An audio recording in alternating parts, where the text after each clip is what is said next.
السلام عليكم ورحمة الله. أعوذ بالله من الشيطان الرجيم. بسم الله الرحمن الرحيم. ولا تعجل عليهم إنما نعد لهم عدا ويوم نحشر المتقين إلى الرحمن وفدا ونسوق المجرمين إلى جهنم وردا لا يملكون الشفاعة إلا من اتخذ عند الرحمن عهدا وقالوا اتخذ الرحمن ولدا لقد جئتم شيئا إدا تكاد السماوات يتفطرن منه وتنشق الأرض وتخر الجبال هدا أن دعوا للرحمن ولدا وما ينبغي للرحمن أن يتخذ ولدا إن كل من في السماوات والأرض إلا آتي الرحمن عبدا لقد أحصاهم وعدهم عدا وكلهم آتيه يوم القيامة فردا إن الذين آمنوا وعملوا الصالحات سيجعل لهم الرحمن ودا فإنما يسرناه بلسانك لتبشر به المتقين وتنذر به قوما لدا وكما أهلكنا قبلهم من قرن هل تحس منهم من أحد أو تسمع لهم ركزا. সূরা মারিয়ামের শেষ অংশ আপনারা তেলাওয়াত শুনলেন। সূরা মারিয়াম কোরআন মাজিদে 19 নম্বর সিরিয়ালের সূরা। মারিয়াম একজন মহিলা দুনিয়াতে যার নাম কোরআনে উচ্চারণ করা হয়েছে। কোনো মহিলার নাম কোরআনে উল্লেখ করা হয় নাই। তার সম্পর্কে বলা হয়েছে, তার নাম উচ্চারণ করে নাই। যেমন আম্মা জান আয়েশা রাদিয়াল্লাহু তাআলা আনহার বিষয়ে কোরআনে আয়াত নাযিল হয়েছে, কিন্তু নাম উল্লেখ করে নাই। ফেরাউনের স্ত্রীর কথা উল্লেখ হয়েছে, নাম উল্লেখ করে নাই, বলছে ফেরাউনের স্ত্রী, নাম বলে নাই।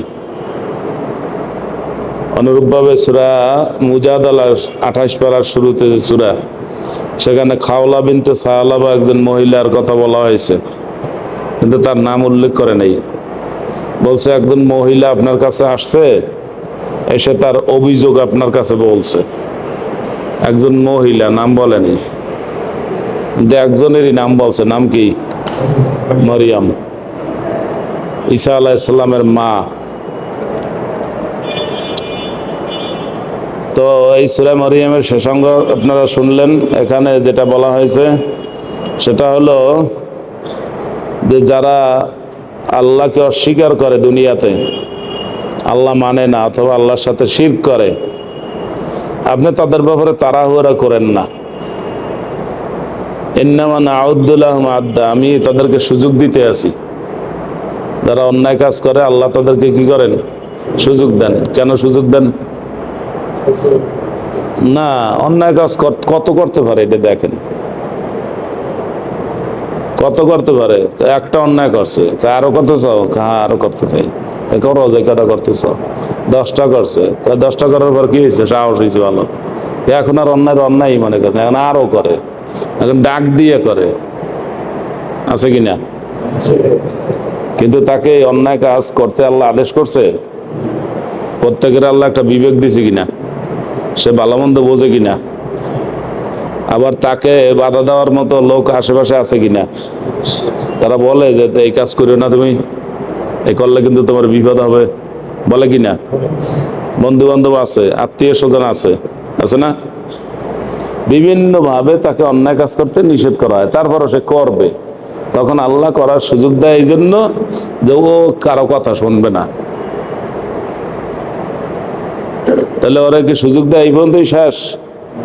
ও যত অন্যায় করবে আর দুনিয়াতে যত আনন্দ ফুর্তি করবে, এই আনন্দ ফুর্তি এক সুবানিতে শেষ।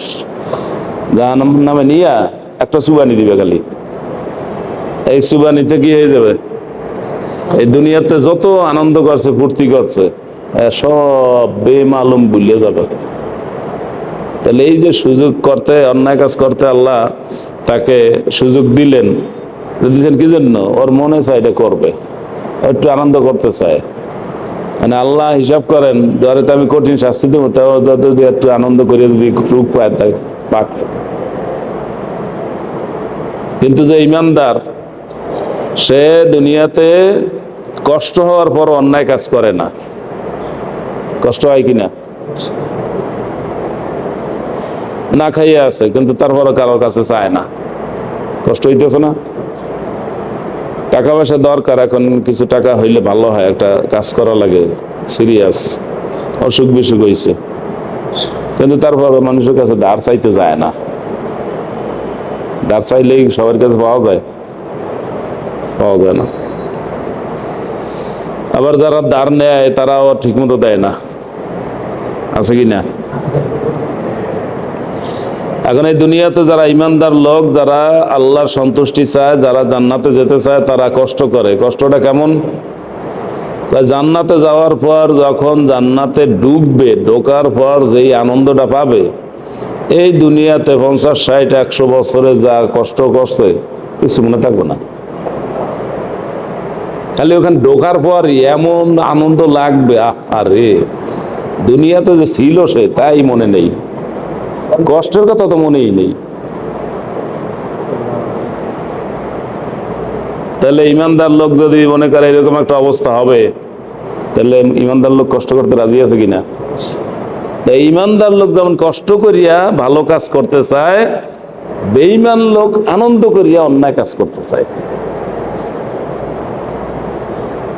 বেঈমান লোকেরা কিন্তু অন্যায় কাজ করতে সমাজে অনেকে বাধা দেয়। বাধা দেওয়ার লোক আছে কিনা? এই যে আমাদের শেখ হাসিনার আমলে পুলিশ একজন নিরপরাধ মানুষ ধরে লয়ে যেত, নিয়ে যাইতো কিনা? নিয়ে একবার জনমের মতো পিটাইতো, থানায় নিয়ে পিটান দিত, আবার মোবাইল করাইতো। ওই সময় বাপের কাছে, মায়ের কাছে, বাবার কাছে মোবাইল করে, বাবা 5 লাখ টাকা দাও, নাহলে আমার মাটিয়া লাগবে। কারণ ওই সময় আবার পিটান মারে, পিটান মারে ওই শোনে যে কান্দে, ওই পিটানের আওয়াজও শোনে। কারণ বাবার 5 লাখ টাকা না থাকলেও 2-1 লাখ টাকা থাকলে যা আছে লইয়া আসবে কিনা। এই কাম করছেনি পুলিশে? জানেন আপনারা? জানেন? দেখছেন 2-1টা? দেখছেন না শুনছেন? যা শুনছেন, যেই পরিমাণ শুনছেন, এত কি দেখা আর বাকি রয়েছে? তাহলে এইরকম যেই কাজ, যে এই কাজগুলো যে পুলিশেরা করে, এই পুলিশের মধ্যে কতগুলা পুলিশ আছে তাদের বউ এগুলা জানতো। জানার পরে ওরা ওই ঘরের দরজায় যখন যাইতো চাকরি থেকে, এরপর জিজ্ঞাসা করতো আজকে কয়জন রিপিটাই আইছে। তো যদি কইতো যে এই কয়জন রিপিটাই আইছে, কেন ঘরে থানায় যাই থাকো, তুমি অন্যায় ভাবে এই মানুষগুলারে ধরিয়া আনো আর এইভাবে পিডাও, তোমার সাথে সংসার করা যাবে না। কারণ এইটার জুলুম, এই জুলুমের ফল আমাদের সংসার ধ্বংস করে দিবে, আমাদের ছেলে মেয়ে ভালো হবে না, আমাদের ভবিষ্যৎ ভালো হবে না। এইভাবে করে অনেক পুলিশের কিন্তু তার বউ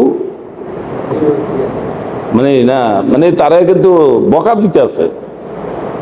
তা সে যে অন্যায় কাজ করে, এই অন্যায় কাজে বাধা দেওয়ার লোক আছে না নাই? এই যে বউরা বাধা দিছে। আমি বহুত পুলিশের ব্যাপারে জানি, তাদের ঘরে গেলে তাদের অনেক কৈফিয়ত দেওয়া লাগতো। বলতে হইতো যে না, আমি আজকে কোনো টর্চারিং করি নেই। যদি কইতো যে টর্চারিং করছে, তাহলে বউ বকা শুরু করতো এবং কইতো না, তোমার সংসার করিয়া লাভ নাই, তুমি আমার এই ছেলে মেয়ে ধ্বংস করবা। কারণ মানুষের উপরে জুলুম করলে ওই জুলুম নিজের উপরে আসবে কিনা। তাহলে দেখেন, তার ঘরেও কিন্তু একজন নিষেধ করতেছে, তার বন্ধু বান্ধবের মধ্যেও অনেকে নিষেধ করে, তার ক্লাসমেট, ব্যাচমেট, এরকম বিভিন্ন জায়গায় লোক আছে না? এই যেমন আমাদের মিস্টার আজিজ সেনাপ্রধান ছিল। সেনাপ্রধান চাইলে দেশটা ঠান্ডা করতে পারে কিনা, এটা কি আপনারা বুঝছেন? এখন বুঝছেন না? এই যে শেখ হাসিনা কইছে গুলি করো, আর সেনাপ্রধান কইছে না, গুলি করা যাবে না। কিন্তু তার আত্মীয়, তার এলাকার লোক, দূরের আত্মীয় হোক, তবু তো আত্মীয়। আর বাইসে কইছে তারে ক্ষমতায় সেনাপ্রধান করছে কোন আশায়? কোন আশায় করছে? এই যে আরে বাঁচাইবে, 3 ইলেকশন করছে বিনা ভোটে, আরো এরকম করবে, 41 সাল পর্যন্ত ক্ষমতায় থাকবে নাকি? এগুলো কি মিথ্যা কইতে আসেনি? এখন আজিজ কি এরকম ঠেকাইতে পারতো না? পারতো, কিন্তু সে ঠেকায় নেই। তাহলে আজিজরে কেউ কিছু বলে নাই? কে বলছে? দুই একজন কইতে পারবেন? আজিজের ব্যাচমেট আছে, সে এইখানে শেখ হাসিনার সাথে গন্ডগোল করে এখান থেকে এই দেশ থেকে চলে গেছে, লন্ডনে রয়েছে। লন্ডন থেকে তারা ফোন করছে, একটা ফোন ফাঁস হয়েছে, অনলাইনে আছে। সে, তার নাম হলো কর্নেল শহীদ। এই colonel Shahid Uddin mister আজিজরে phone করে জিজ্ঞাসা করছে, এই দোস্ত, কি দোস্ত ভালো আছো? ওই দুইজনে একসাথে ট্রেনিং করছে তো, এই জন্য দোস্ত দোস্ত ডাকে আর কি। তাই এই যে মানুষগুলা খুন করো, এই খুনের তোমার কিন্তু দায় দেওয়া লাগবে সবগুলা। এই খুনগুলা হয় কেন? কয়েকগুলা আমি কিছু জানি না। করে কে? কয় তারেক সিদ্দিক আছে না, শেখ রেহানার দেবর, সেনাবাহিনীতে ছিল, এলো শেখ হাসিনার 1 নম্বর উপদেষ্টা সেনাবাহিনীর। ওনার কথা ছাড়া কেউ কিছু করতে পারে না। ওই সব শেখ হাসিনা অর্ডার দেয় আর উনি এগুলা করায়, উনি ব্যবস্থা করে। আপনি ভালো বইতে আছেন, শেখ হাসিনা অর্ডার দেয় আর তারেক সিদ্দিক কি করে? ব্যবস্থা করে। আর ওই তার ব্যাচমেট কইতে আছে, এগুলো কিন্তু তোমার মাথায় উঠবে সব। কেন? আমি এগুলো কিছু জানি না, আমি এগুলো করি না। তুমি করো না, কিন্তু তুমি তো সেনাপ্রধান, তুমি তো ঠেকাইতে পারো, তা ঠেকাও না কেন? তারা আবার স্যাংশন খাওয়াইছে না, এই আজিজ স্যাংশন খাইছে কিনা? স্যাংশন বুঝেন তো? আমেরিকা যাইতে পারবে না, আমেরিকার সাথে কোনো লেনদেন করতে পারবে না, তার ফ্যামিলি করতে পারবে না, কোনো কিছু করতে পারবে না। এবং আমেরিকা একা না, এই সাথে অর্ধশত রাষ্ট্রে সে ঢুকতে পারবে না। ওই আমেরিকা যদি না কয়, ওই রাষ্ট্রও না কই। তাইলে যে যেখানে অন্যায় করে তাকে না করার, তাকে বাধা দেওয়ার কিছু লোক বিভিন্ন লাইনে আছে, কিন্তু উনি কারো কথা শুনে? উনি কারো কথা শোনে না। না শুনলে উনি কি কাউকে দায়ী করতে পারবে যে আমারে কেউ কয় নাই, আমি বুঝি নাই? এ কথা বলতে পারবে? বলতে পারবে না। ফালা তাজাল আলাইহিম, আপনি এদের ব্যাপারে তাড়াহুড়া করবেন না। যারা অন্যায় কাজ করে, জুলুম করে, এদের ব্যাপারে তাড়াহুড়া করবেন না। আল্লাহ করে ঠাটা মারিয়া ফেলাও তাড়াতাড়ি, আমারও সহ্য হয় না। আল্লাহ কি শোনে না? আল্লাহ কি দেখে না? এত আমরা দোয়া করি, মোনাজাত করি, কাবাগরও মোনাজাত করে, এরপর দোয়া কবুল হয় না। অসহ্য আছে কিনা? চাই কি? চাই কি? নগদ নগদ তাড়াতাড়ি। আমার বলার সাথে তোর উপরে ঠাটা পড়বে, সাথে সাথে। দেরি সহ্য হয় না। আল্লাহ বলছেন না, তো আপনি একটু তাড়াহুড়ো করবেন না। ইন্নামা নাউদ্দুলাহুম আদ্দা, আমি তার ব্যাপারটা সময় গুনে গুনে রাখতেছি। ইয়াউমা নাহশুরুল মুত্তাকিনা ইলার রহমানে ওয়াফদা, মুত্তাকি যারা তাকওয়া অবলম্বন করবে, আল্লাহর ভয় যাদের থাকবে, তাদেরকে আল্লাহ রহমানের কাছে, আল্লাহ রহমান, এই রহমানের কাছে তাদেরকে মেহমানদারি করার ব্যাপারে মেহমান হিসাবে নেওয়া হবে, সম্মানের সাথে নেওয়া হবে। ওয়ানাসুকুল মুজরিমিনা ইলা জাহান্নাম বিরদা, আর যারা অন্যায় কাজ করে তাদেরকে জাহান্নামের কাছে নেওয়া হবে তৃষ্ণার্ত। খেদাইয়ে নিতে নিতে তারা পানি পানি করবে, কিন্তু পানি দেওয়া হবে না। কাদেরকে? যারা অন্যায় কাজ করে তাদেরকে। মুজরিম, অন্যায়কারীদেরকে জাহান্নামের কাছে নেওয়া হবে তৃষ্ণার্ত অবস্থায়, পানির পিপাসায় তারা কাতর হয়ে যাবে। লা ইয়ামলিকুনা শাফাআতা ইল্লা মান ইত্তাখাযা ইনদার রহমানে আহদা, তাদের কোনো সুপারিশ করা হবে না, তাদের ব্যাপারে কেউ কোনো সুপারিশ করবে না যাদের কিছু দেন। তবে হ্যাঁ, সুপারিশ নেওয়া হবে তার, যার ব্যাপারে আল্লাহ তাআলা অনুমতি দিবেন। আল্লাহ সুপারিশ করার অনুমতি দিবেন নবীদেরকে, এরপর দিবেন নবীদের মতো যারা ছিল তাদেরকে। কিন্তু এই সমস্ত পাপীদের ব্যাপারে কেউ সুপারিশ করবে? এই সমস্ত লোকেরা কি পাপ করছে? অন্যায় পাপ। সবচেয়ে আল্লাহর কাছে সবচেয়ে বড় পাপ কোনটা? শিরক। এই শিরকের মধ্যে আর একটা আছে ডিজাইন, শিরকের ডিজাইন আছে। যেমন খ্রিস্টানরা বলে যে আল্লাহর স্ত্রী আছে এবং ছেলে আছে। স্ত্রীকে, আল্লাহর স্ত্রীকে খ্রিস্টানরা কার কথা কয়? মারিয়াম। আর আল্লাহর ছেলেকে ঈসা আছে। বুঝেন নাই? তাহলে এখন আল্লাহর সাথে কয়জন হইলো? আর দুইজন হইলো না? হয়েছে কত? 3। এই কোরআনে নিষেধ করছে তোমরা তিন বলো না, এক বলো। আল্লাহ কি তিন না, আল্লাহর স্ত্রীও নাই ছেলেও নাই, আল্লাহর তিনজনের সংসার না, এইটাও তো একটা শিরক। এইটা হলো আল্লাহর কাছে সবচেয়ে বড় শিরক। ঠিক আছে, আল্লাহর সাথে শিরক করে, কিন্তু এইটা হলো সবচেয়ে বড় শিরক। কি বলে যে আল্লাহর কি আছে, আল্লাহর ছেলে আছে। লাকাদ জিতুম শাইয়ান ইদ্দা, আল্লাহ বলতেছেন যে তোমরা এই যে দাবি করতেছে, এই দাবিটা একেবারে অসার দাবি, অহেতুক দাবি। এই দাবির পিছনে কোনো দলিল নাই। আল্লাহ বললেন আল্লাহ, আর মরিয়ম তো আল্লাহর সৃষ্টি। তাই যিনি স্রষ্টা তিনি তার সৃষ্টিরে বিয়ে করবেন, এটা কি হয়? তাকাদুস সামাওয়াতু ইয়াতাফাত্তারনা মিনহু, যে তোমরা যেই কথাটা বলতেছো এই কথাটার এত ওজন যে এই কথা যদি আসমানে রাখা হইতো তাহলে আসমান ফাটিয়ে দিত। আল্লাহর সম্পর্কে এই কথাটা বলা যে আল্লাহর সন্তান আছে, আল্লাহর স্ত্রী আছে, এই কথার ওজন এত, এটা এত খারাপ যে আসমানটা ফেটে যেত। ওয়াতানশাক্কুল আরদু ওয়া তাখিরুল জিবালু হাদ্দা, এবং জমিনে যদি এটা রাখা হয় এটার ওজন এত, জমিন এটা ফেটে যেত। জমিন, আসমানও ফেটে যেত, জমিনও ফেটে যেত। আর কি ওয়া তাখিরুল জিবালু হাদ্দা, আর পাহাড়ের উপর এটা রাখলে পাহাড় চূর্ণ বিচূর্ণ হয়ে যেত। আল্লাহর ছেলে আছে, আল্লাহর স্ত্রী আছে, এই কথাটা আল্লাহর কাছে এত খারাপ। মানুষে কয় না তুমি আমার যেই কাজটা করলা সেই আমার যদি জবাই দিতা ভালো আছিল, তুমি মানুষের সামনে আমার এই কথাটা কইলা সেই আমার জবাই দিয়া লয়।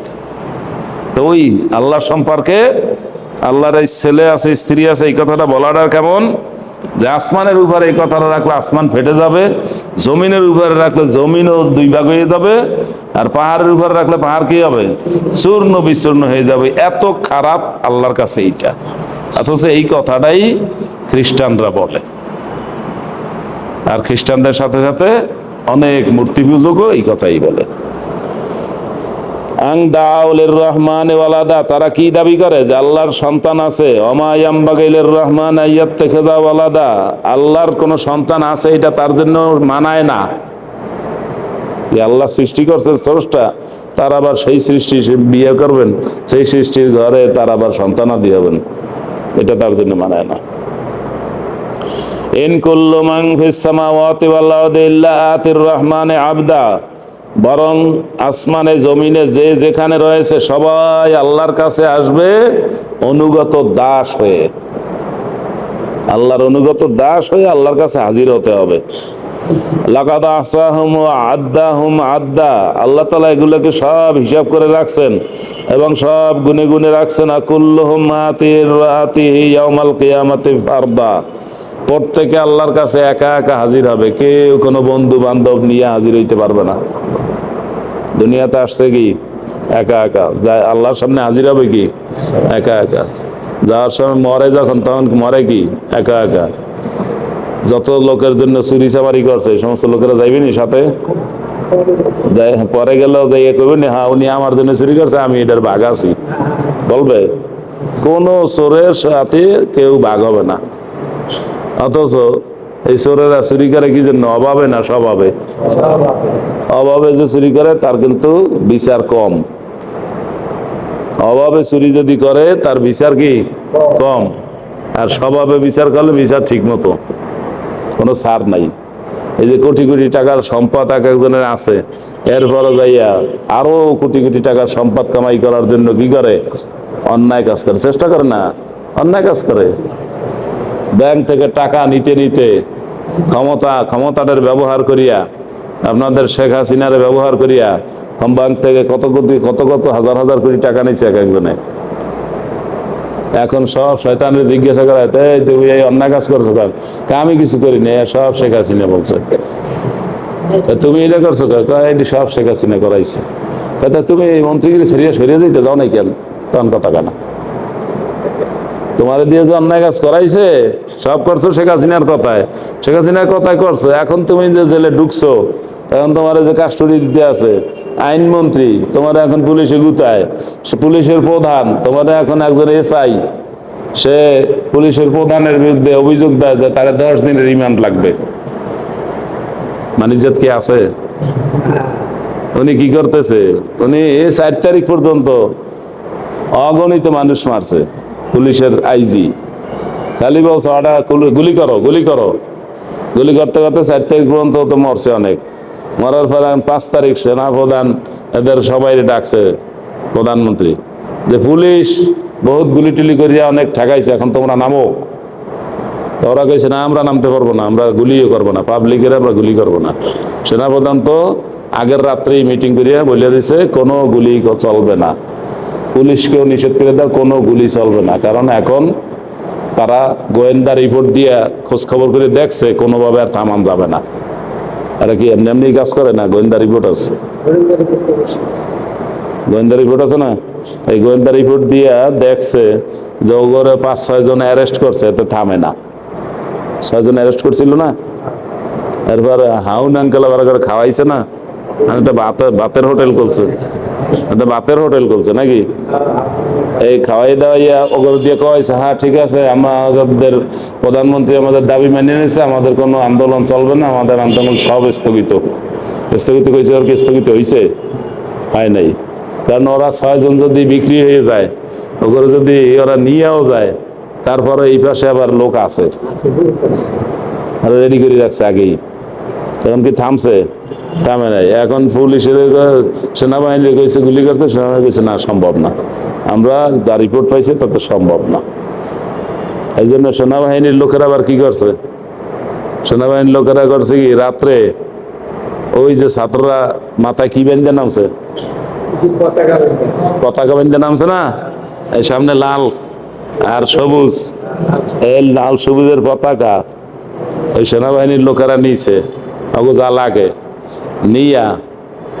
এরপর 5 তারিখ সকালে সেনাবাহিনীর লোক যেখানে যেখানে নামছে সবগুলার মাথায় কি ওই পতাকা। ছাত্ররা বুঝে কি ওরা কারা, ওরা কারা, ওরা আমাদের সাথে না আমাদের উল্টা? ওই পতাকাটা দিয়ে ওকে বুঝিয়ে দিচ্ছে আমরা তোদের সাথে, তোরা ভাঙচুর আর করিস না, আমরা ব্যবস্থা করতে আছি। এটা হলো সেনাবাহিনী রাত্রে সিদ্ধান্ত নিছে। সিদ্ধান্ত নিয়ে সকালে যত জায়গায় নামছে সবাই সেনাবাহিনীর সবটির মাথায় পতাকা। এটা বুঝলেন? সেই দিনও শেখ হাসিনা কইতেছে গুলি চালান, আমার কি লাগবে? ক্ষমতা, জনতা দিয়ে আমার দরকার নেই। 3খান ইলেকশন বিনা ভোটে লইয়া কি আনন্দে আছে। কি কথা কইতো মনে আছে? মনে রাখেন না? তো মিস্টার আজিজ কইছে 40 বছরে এত সুন্দর নির্বাচন আর হয় নাই। বিনা ভোটে এইভাবে ঘরে বইয়া ঘুমাইয়ে থেকে সকালবেলা উঠে দেয় এমপি, এত সুন্দর ইলেকশন, একজন মানুষও মরে নেই।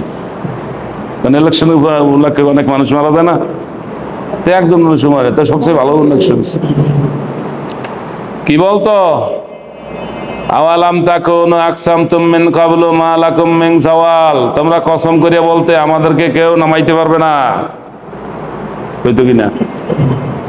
এগুলো কোরআনে আছে না? নাই।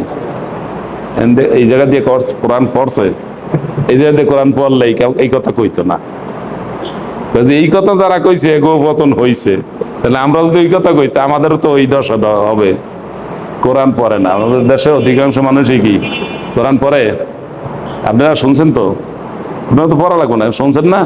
সুতরাং কোনোদিন এই ভুলেও এই কথা বলবেন না যে আমাদের অনেক সম্পদ আছে, আমাদের কারো কাছে হাত পাততে হয় না, এ কথা বলা যাবে না। কারণ আপনার যে সম্পদ আছে ওই সম্পদ যাইতে কয়দিন লাগবে? 1 গ্লাস পানি খাইতে লাগে আর 1 গ্লাস পানি ফালাইতে লাগে। পানিটা আপনি খাইলেন ঠিক মতো, কিন্তু ফালাইতে পারতেছেন, আটকাই গেছে, প্রস্রাব হইতেছে না। কয় টাকা দিয়ে প্রস্রাব করবেন? প্রস্রাব আটকাই গেছে, এখন কোনোভাবে আর ছুটান যায় না। এখন কি করবেন? এখন অপারেশন করবেন, অপারেশন করতে ডাক্তার করবেন না, অপারেশন আমি করতে পারবো না, ডাক্তার আমি টাকা দেবো, কত টাকা লাগবে? আমার লাগবে 5 কোটি টাকা। আপনি দিতে পারবেন? 5 কোটি টাকা লাগবে, এইখানে হবে না, আপনার নিয়ে এখন বিমানে সিঙ্গাপুর যাইতে হবে। এই দেশে যন্ত্রপাতি যা আছে তো হবে না, তার মানে কয় টাকায় খুলাইবে? কোরআনে কিন্তু এই কথাগুলো আছে। তোমরা কসম করে বলতে মা লাকুম মিন জাওয়াল, আমাদেরকে কেউ নামাইতে পারবে না। ওয়াসাকানতুম ফি মাসাকিনিল্লাযিনা যালামু আনফুসাহুম, তোমরা ওদের বাড়িতেই থাকো। কাদের বাড়িতে? যারা নিজেরা এরকম অন্যায় কাজ আগে করছে, করিয়া এরপর আর মরছে, এগুলো আমি শ্বাস করে দিছি। ওই সময় কি কইতো? এক নেতার এক দেশ, অমুক নেতার বাংলাদেশ। আর কোনো কথা আছিল ওই সময়? ওই বয়স যাদের বেশি বলেন বলেন বলেন, এরকম স্লোগান আছিল কিনা? আপনি জানেন কল্লা ওই যে আপনার পিছে, আপনি জিজ্ঞেসি বয়স কত? তাই নাই, ওই সময় স্লোগান দিত। আমার বয়স কম হইলো আমি জানি, তো বইপত্র করছি না, সব পড়িয়ে টড়িয়ে হেফজ করে আইছি। তো ওই সময় স্লোগান দিত এক নেতার এক দেশ, শেখ মুজিবের বাংলাদেশ। 2 লাইন, আর 1 লাইন নাই, আর 8টা লাইন দরকার। পরে 75 সালের 15ই আগস্টে আইসা কর্নেল ফারুক রশিদ নূর রাইসা আর 1টা লাইন বানাই দিছে। কি? ডালিম, শরীফুল হক ডালিম কোথায় আছে এখন? কানাডায় আছে। আরে আনবে, শেখ হাসিনা ফেরত আনবে। পরে আর 1 লাইন কি যোগ করছে? এক নেতার এক দেশ, শেখ মুজিবের বাংলাদেশ, এক রাত্রে সব শেষ। কি বুঝতে পারছেন? ওই নেতা যা কইতো তাই আইন, কোনো আইন নেই, দিনে এসে মানুষ ধরে লয়ে যেত। মানুষ এখানে চাইছে দেখতো, কোনো কথা হয়তো না। মানে কি 69 সালে এই নেতাগিরি করছিল? ওই সময় বলছে এই দেশ হবে মুসলমানের দেশ, এই দেশের শিক্ষা ব্যবস্থায় কোরআন হাদিস থাকবে, এখানে বাধ্যতামূলক ধর্ম শিক্ষা থাকবে। আর যে এই স্বাধীন হয়েছে ধর্ম উঠে দিচ্ছে। যে স্বাধীন হয়েছে তখন কি ধর্ম উঠে দিচ্ছে। ওই সময় স্লোগান দিছে শেখ মুজিব জিন্দাবাদ, আর এখন আইয়া ওনার নাতি এসে কি কয়? জিন্দাবাদ যারা কয় এগুলো 1 নম্বর রাজাকার। 74 সালে জুলফিকার আলী ভুট্টোরে দাওয়াত দিয়ে আনছে। কত সালে? 74 সালে। তখন এয়ারপোর্ট থেকে জুলফিকার আলী ভুট্টো আর শেখ মুজিবের নাম লইয়া আওয়ামী লীগের লোকেরা স্লোগান দিচ্ছে শেখ মুজিব জিন্দাবাদ, জুলফিকার আলী ভুট্টো জিন্দাবাদ, জিন্দাবাদ জিন্দা, সবাই স্লোগানই জিন্দাবাদ। পরে ইয়ে জিন্দাবাদ পাল্টাইতে পাল্টাইতে এখন হয়েছে কি জিন্দাবাদ যারা কয় তারা কি রাজাকার।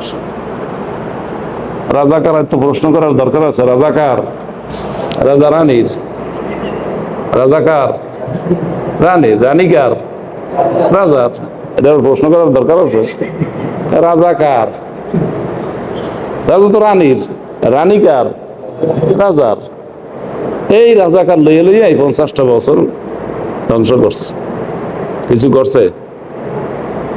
বলেন কি করছে? আওয়ামী লীগ এই দেশে কি কি করছে বলেন, 2-1টা তালিকা দেন। বিএনপি কি কি করছে? কোনো তালিকা আপনাদের কাছে নাই, দিতে পারবেন না।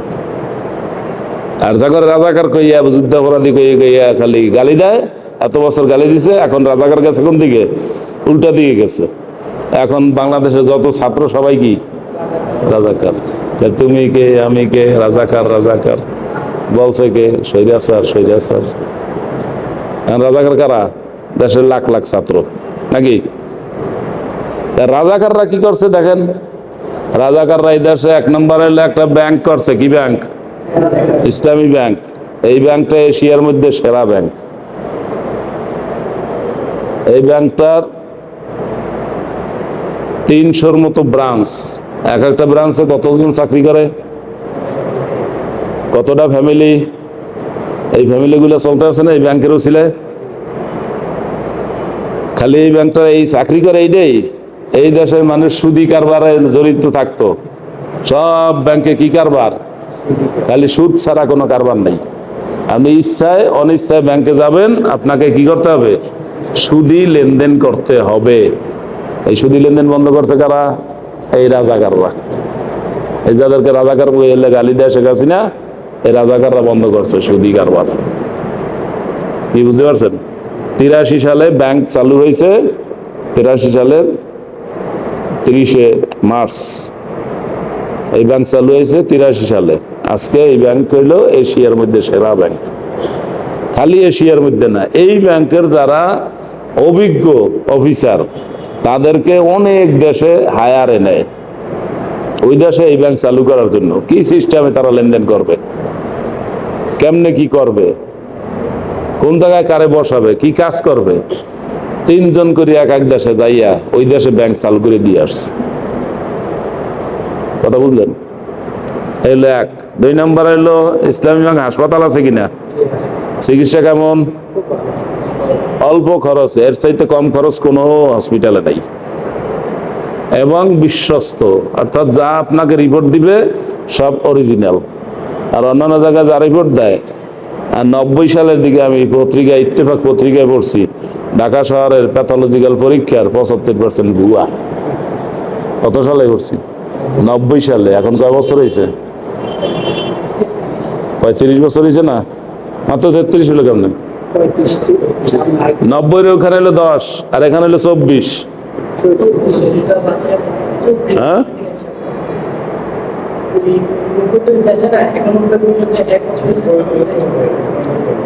90 না ধরলেও তো এখানে 10 আছে, 34 হয়েছে না? 34 ধরেন, 33 34 যাই হোক, সেই সময় ইত্তেফাক পত্রিকা আমি পড়ছি ঢাকা শহরের 75% প্যাথোলজিক্যাল রিপোর্ট ভুয়া। 75%।